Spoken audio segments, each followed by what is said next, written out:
Yo, what up, man? Chris Unbias here, back with another blog. Yo, do not hit the dislike button. I apologize, man. I apologize. I know y'all niggas looking at the title like, yo, Chris, really? Adi Boom, my nigga? Like, really? This what we doing? This what we doing, Chris Unbias?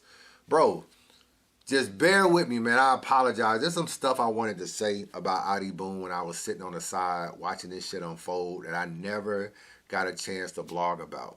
You know what I'm saying? And I was just like, yo, I got to really ask y'all niggas some questions about this and see y'all honest to God opinion about this. So before I get into that,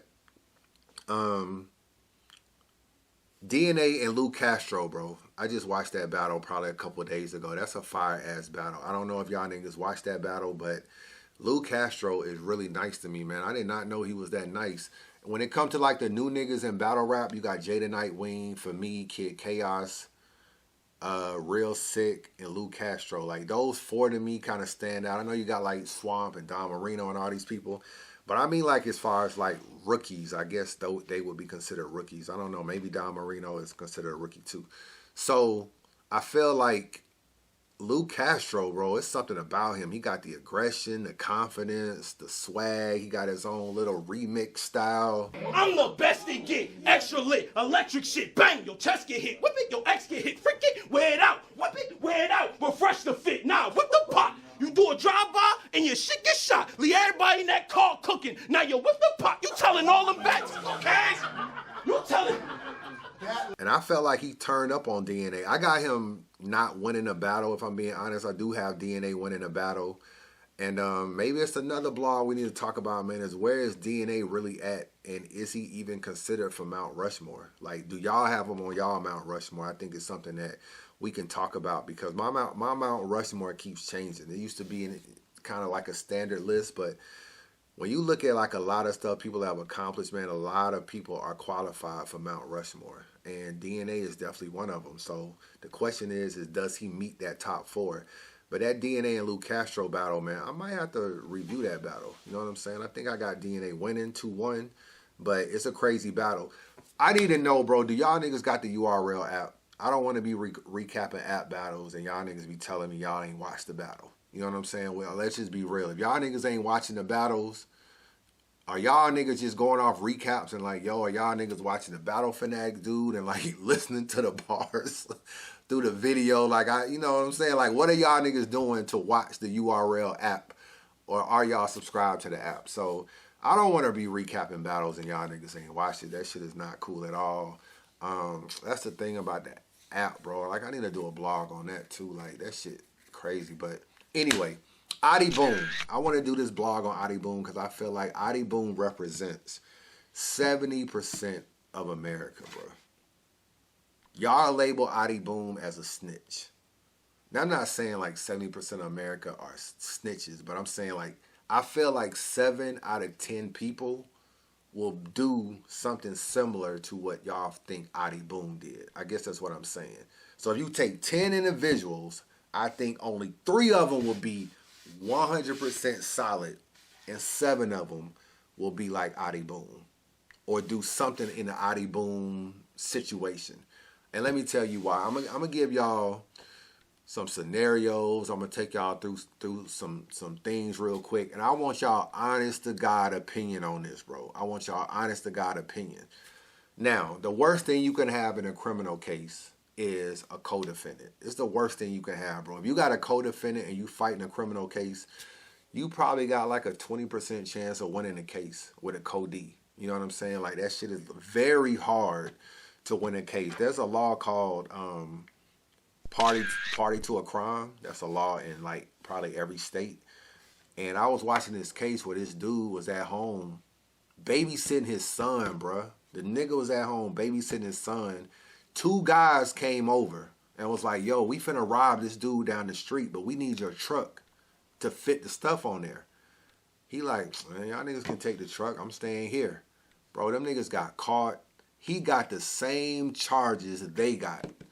So I feel like that crime, that law, I guess I should say, is really a big deterrent to make people switch up a lot. I mean, not a deterrent, it's a big encouragement to make people like be like, yo, I ain't got shit to do with this. I was just sitting at home with my kid. So party to the crime is really fucking a lot of people up, yo. That's one of them laws that's really getting niggas twisted in the legal system. So when you first get locked up and you got a co-defendant, they're gonna separate y'all. A lot of co-defendants fight. A lot of co-defendants are getting jumped. A lot of co-defendants are getting beat up in jail because niggas is like, yo, I don't know what the fuck you got going on, who you talking to, but I gotta get rid of you, or I gotta at least send a message to you. So they split you up. So they put you on one side of the jail and the other person on the other side of the jail. And the most time that you locked up, you never see your co-defendant. So you have like an idle mind where you don't really know what's going on. You don't know what he's doing, who he's talking to. Y'all got two separate lawyers. Y'all can't have the same lawyer. It's a conflict of interest.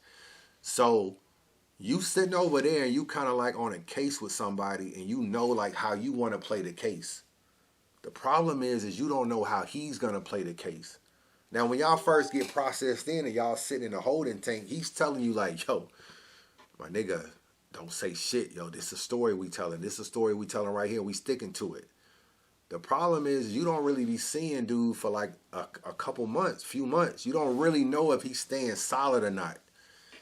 And you got your lawyer telling you like, yo, this nigga Tyrone, he looking out for himself. You better do the same thing. Then he over there then the lawyer for Tyrone saying, yo, this nigga David, he looking out for himself. You better do the same thing. So the lawyers start even playing y'all against each other.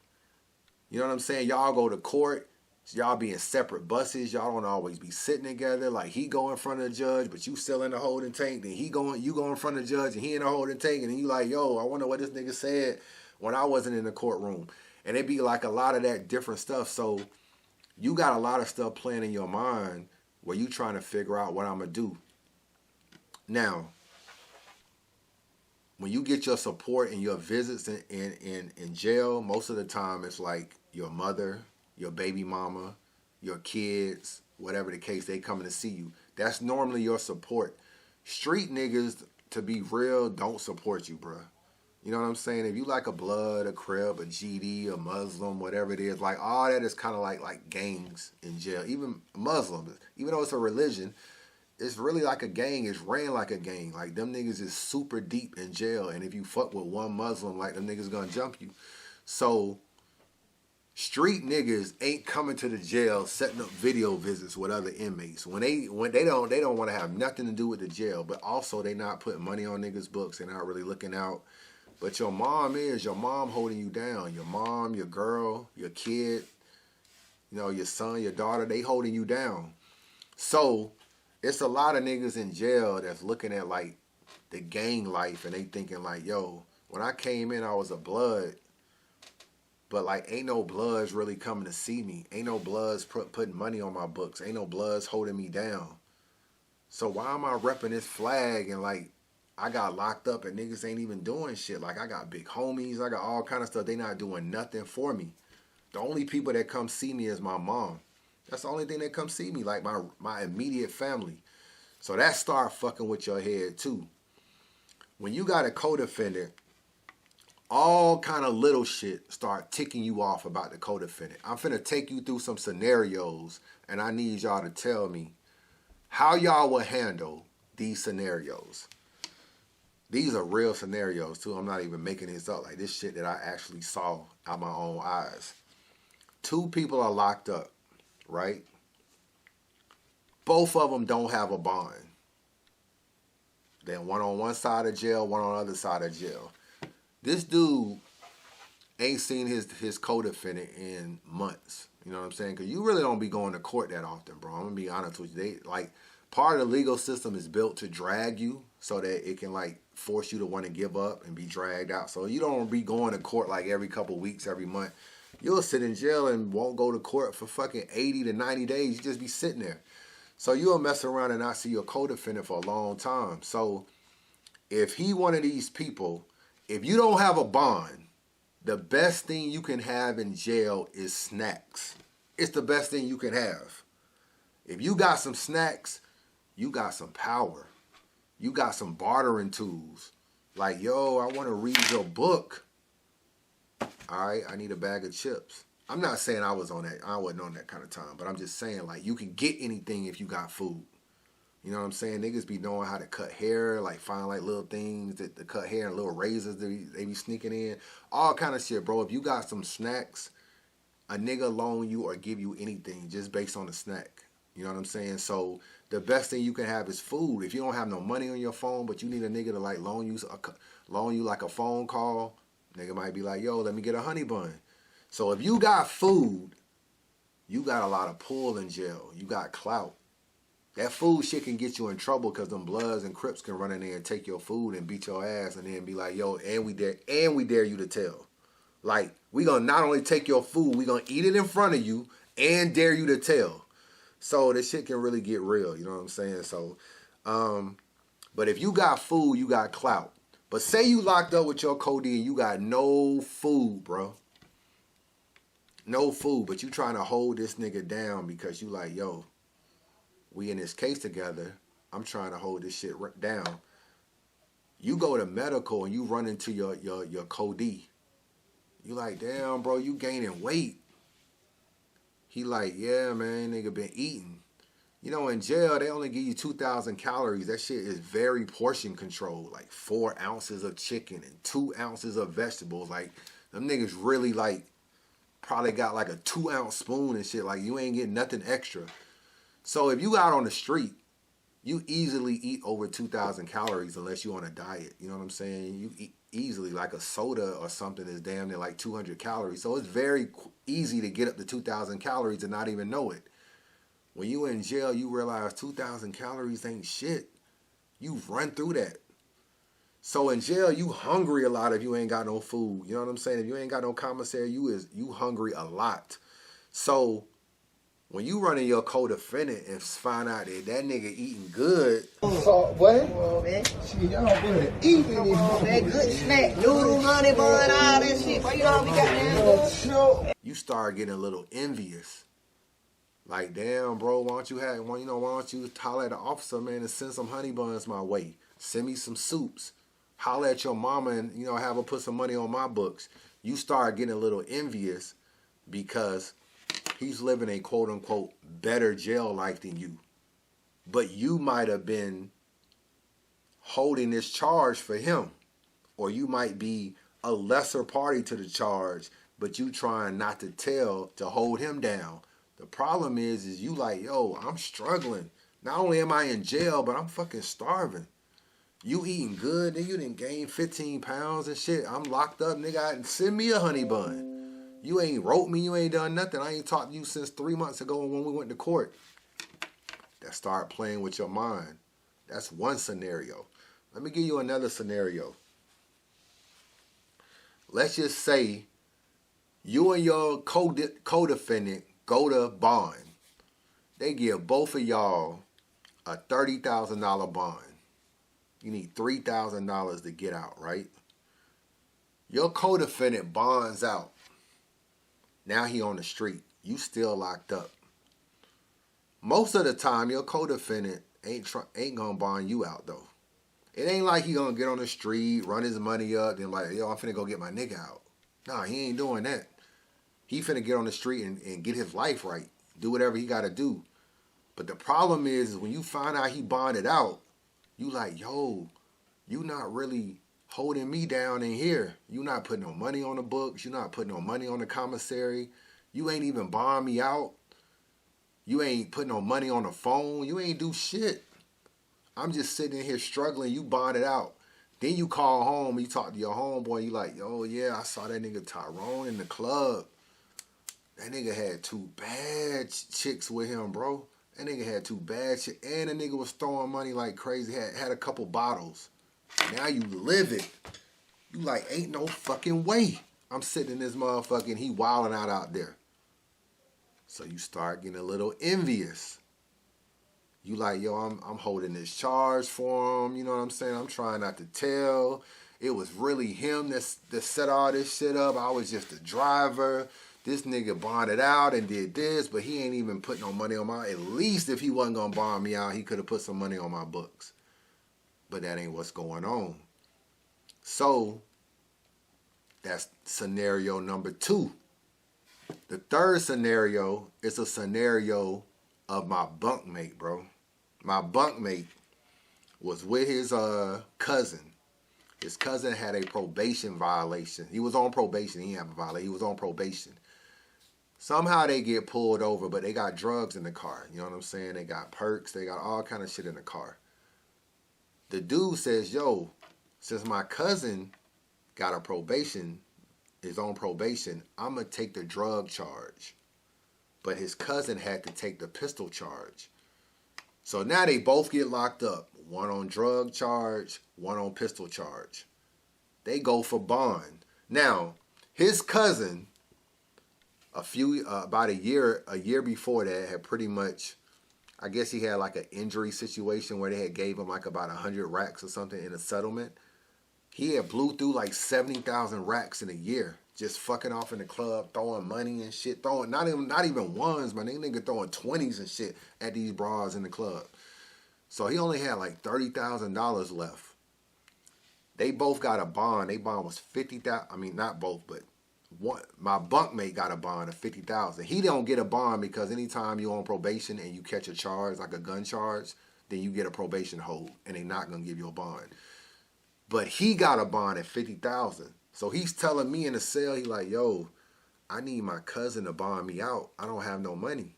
But my cousin just got this settlement a year ago. I know he still got at least $20,000. He can spare $5,000 to bond me out. But his cousin had like a baby mama. His baby mom controlled his money. You know what I'm saying? Because they had a son. So she had access to his account. And she would not give the $5,000 to bail him out. Even if the cousin wanted him to. And I don't even know what the cousin was telling her. But she wasn't going to bond him out regardless. So he's sitting in jail and he like, yo, this shit is fucked up. I done took this motherfucking charge. They dropped his bond from $50,000 to $30,000. Now he need $3,000 to get out. But they'll put you on a payment plan if you pay 50% in the jail I was at. So if you pay $1,500 of $3,000, they'll put you on a payment plan for the other $1,500. Imagine sitting in jail 11 months, bro, and all you need is $1,500. You know how demoralizing that is, bro? That is demoralizing. He like, yo, I'm going to get my cousin. They finally dropped my bond. I'm going to get my cousin to bond me out.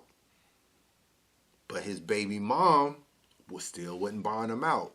So now he in there like, yo, I don't know if his baby mom won't do it, or I don't know if he's telling her like, yo, don't give him the $1,500 or the $3,000 or the $5,000 whenever his bond was higher. He don't know. Like I say, an idle mind makes you think a lot. So he don't really know what's going on. So he like, yo, my cousin might be playing me, bro. Like he might really be playing me. He was also a blood. He's telling me like, yo, these fucking bloods, these niggas ain't came to see me, ain't putting money, like, fuck that shit. I ain't doing this blood shit no more. Fuck that shit. I'm giving this shit up. So he ends up going in front of the judge, telling the judge that, yo, these were really not my drugs. These were my cousin's drugs. I just took the charge for him. The judge actually believed him, bro. Gave him a signature bond, let him out of jail, and put the charge on his cousin. They actually believed him. I forgot. It was a little bit going on. It was a little bit of why they thought the drugs was really the driver's drugs. You know, I don't know. But I don't know all the particulars. But I know the charges ended up getting switched over to his cousin. They ended up charging his cousin. Because they thought it was his cousin anyway. But he just was like, no, it was me. So I think they was originally trying to charge his cousin. And he kind of like got him out of it. But anyway, 3 different scenarios. So what I'm basically trying to say is I need to ask the battle rap community, would you, when you in a situation where you trying to hold somebody down and you feel like, A, they won't put no money on your books, no money on your phone, won't bond you out, won't write you, won't do nothing, you sitting back like, yo, I don't know what they saying over there. What is he telling the judge and the lawyer when he go to court? I don't know. I don't be talking to him enough to really know. They got us on opposite sides of the jail. I don't even see the nigga. The very few times I see him, he say he holding me down, but I can't tell. The nigga don't even write me. So you got that scenario, and then you got the street scenario where it's like, yo, it's just the street thing to do.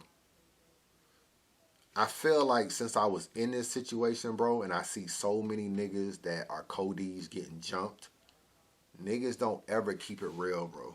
And niggas don't ever not snitch that I see. A couple people are like very thorough and like, yo, you know, I'm just gonna eat it. Most people are flipping and turning. That's why I tell you a co-defendant is the worst thing to have, because at the end of the day, the jail drags you out for so long, and you like, yo, these niggas don't come see me. They don't put no money on your book, on my books. My co-defendant eating well. I'm over here struggling. Nigga ain't even send me a soup. Fuck that nigga. Meanwhile, your baby mom, your mother, your kids, they coming to see you. They like, yo, just do whatever you got to do to come home. We just want to see you come home. We miss you. So you fighting this daily battle of still being a street nigga, but still trying to come home to your family. You trying to still be a blood, but ain't no bloods holding you down in jail. Like, them niggas, the jail bloods will fight with you and try to hold you down. And they might even throw you a couple honey buns. But it's like the niggas on the street that you was running with. See, a lot of them bloods in jail, you just met, and y'all just clicked up just because he a blood and you a blood. But you don't really know the niggas. The bloods you hung out on the street with, you like, yo, these were niggas I was on the block with every day. They don't even come visit me or see me. I had to meet some new bloods, and we only just clicking up, really, not because we got anything in common. We just both bloods. So it's like, it's not a genuineness there like it is with niggas you hang with on the corner all the time. So in your mind, you still a little bit mad that even they not holding you down. You got to balance. Do I come home to my family, or do I keep my street cred and keep my loyalty and not tell?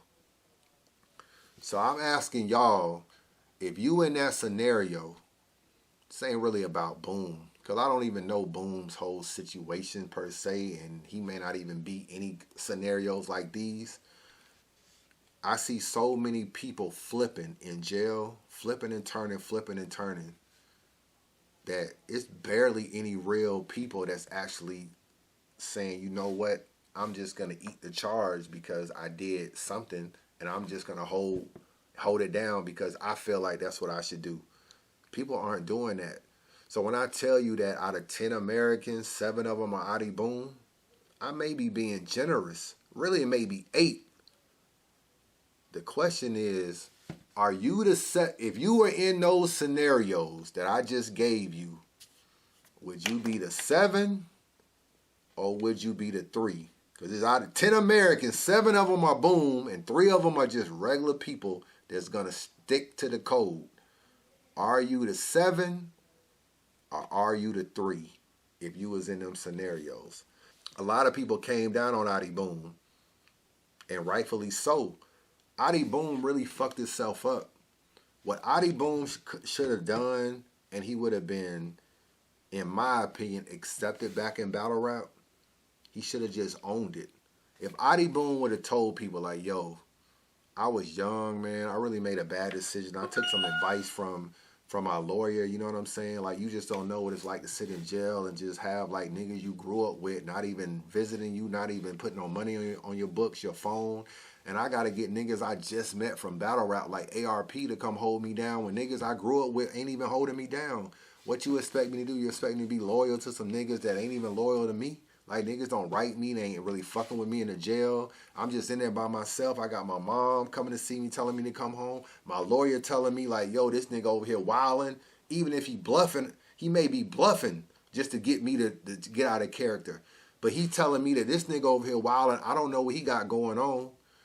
What you expect me to do? I made a bad decision. I apologize. I think the battle rap community would have took Boom back. I really do. I could be wrong, but I really think they would have took Boom back. The problem was Boom got in the blog and started blaming fans like, yo, I can't believe y'all niggas think I snitched. Like, fuck wrong with y'all niggas. I don't need y'all fucking niggas anyway. And he was pacing like a motherfucker with his hands in his pocket in the 15 Minutes of Fame interview. So the nigga don't really know how to do an interview. That's one of his big problems. And he was lying. I really don't really understand why he can't get his paperwork. Like, I mean, he can get his paperwork in some fashion. So that was Adi Boom's problem. But I never felt like Adi Boom had a situation that was unrecoverable. Like, what's the worst thing that's happened to a battle rapper in battle rap? What do y'all feel like is the worst thing? You got Adi Boom's situation. You had somebody try to say Young Cannon had brought a tranny to a battle. Niggas was even, I mean, I ain't gonna lie, it kind of looked like a tranny. But I don't really think it was a tranny because Young Cannon always seemed like a thorough dude to me. But the way niggas had posted the picture and shit, it was like, yo, I don't really know. But they try to put that label on him. They try to put that label on K-Shine. Same thing, like, yo, you was under like a transsexual comments, making comments. I remember that shit was running around the screenshot.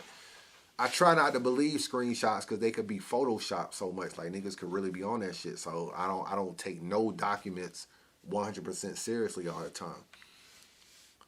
You got the Tay-Rock situation where they keep trying to put a tranny on him. No real proof. You got Bill Collector. He got Hitman Little Brother fought him. Is Adi Boom's situation worse than all of those?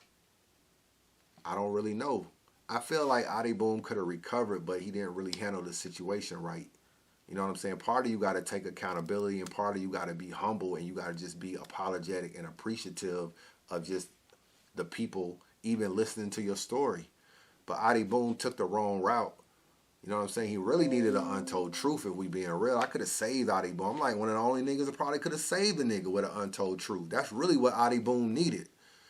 But, I mean, it's pretty much a wrap now. But niggas in ARP ain't fucking with him. Show Off ain't fucking with him. Like, this shit kind of over. But I want to know, if you was in them scenarios, would you be the 7 or would you be the 3? There's a lot of 7s running around here. Are you a 7?